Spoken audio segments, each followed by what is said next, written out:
नमस्कार मु कैकेयी एमटीवी को आपण मानकु स्वागत जनाउछि। वर्तमान समाज अन्य को साहाय्य करबा तो दूरर कथा केही कहार कथा बुझंती नाही, किंतु आज मध्य केही अछंती जे कि तांकर शक्ति और सामर्थ्य मुताबक असहाय को साहाय्य करबा उद्देश्य रे आगे आसंती। हाँ आज्ञा, मु कहिबाको चाहूछि मारुति सेना संगठन कथा। सर्वदा सबु समय रे एही संगठन रो समस्त सदस्य सेवा मनोवृत्ति नै आगको आगे आसंती। पुरी जिला सत्यवादी ब्लॉक बलपुर ग्राम दिहुड़ी साहिर क्षेत्रा प्रधान आज पर्यंत तांको परिवार को सठिक रूपे चलाउथिले, किंतु हठात तांकर गोटिए किडनी खराब हो जाइथिबारु गत 2 मास हैला से शय्याशायी। परिवार कहिबाको गले तांकर स्त्री और 2 झियो निसहाय अवस्था रे तांकर स्त्री काम करी घर चलाउछंती, स्वामी और 2 झियोंकर देखारखा मध्य करूछंती।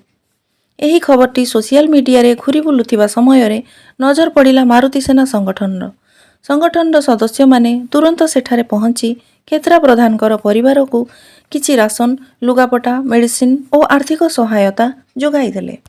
एही सेवा कार्यक्रमटी को आयोजन करथिले मारुति सेना संगठन राज्य सभापति पपुदल बेहेरा और परिचालना करथिले जिला सभापति बलराम बारिक, श्रीधर साहू, दुशासन साहू, जोगेंद्र नायक, सोमनाथ पृष्टि, राजेश महापात्र, स्मिता पात्र, अनुराधा पंडा, सस्मिता बेज, जयश्री पाढ़ी, प्रतिमा मिश्र, अंबिका साहू प्रमुख।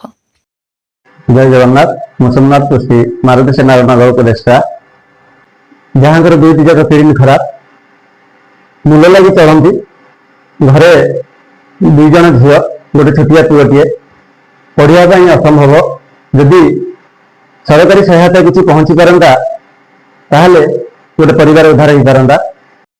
मु स्थानीय प्रशासन एवं जिलापाल को अनुरोध करुच्ची ये असहाय परिवार किसी स्थायी व्यवस्था ग्रहण करते।